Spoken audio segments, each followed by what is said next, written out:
রাহুলের মৃত্যুতে আজ রিজেন্ট পার্ক থানায় এফআইআর। দুপুরে এফআইআর করবে আর্টিস্ট ফোরাম। তালসারিতে কিভাবে অভিনেতা রাহুলের মৃত্যু জানতে চেয়ে 1 এপ্রিল প্রযোজক সংস্থাকে চিঠি, আর 2 এপ্রিল চিঠির জবাব পেলেও খুশি নয় ফোরাম। ম্যাজিক মোমেন্ট মোশন পিকচার্সের জবাবে খুশি নয়।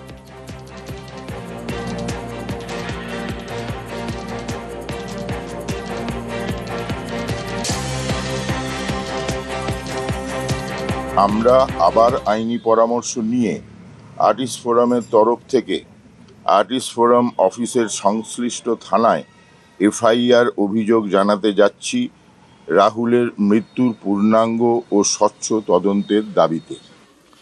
আর কার গাফিলতি খতিয়ে দেখতেই এফআইআর এর সিদ্ধান্ত। প্রযোজনা সংস্থার বিরুদ্ধে এফআইআর এর তোড়জোড়।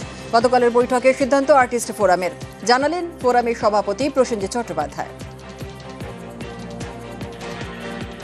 যে চলে গেছেন তাকে ফেরানো যাবে না, কিন্তু কিছু কিছু জিনিস থাকে বিশেষ করে যেখানে আইন জড়িয়ে যায়। কিন্তু আমরা চেষ্টা করব আসল ঘটনাটা জানতে। আমার একটাই অনুরোধ, যারা যারা রাহুলকে ভালোবাসেন তারা একটা জিনিস চান, যে ওর মৃত্যুটা এবং তার সঙ্গে যে সত্যি কথাটা যেটা আপনারাও সবাই বলছেন সেটা যেন মানুষের সামনে তুলে ধরা হয়, যাতে ছেলেটা বড় হলে বা জানে যে আমার বাবা চলে গেলেন এইভাবে। রাহুল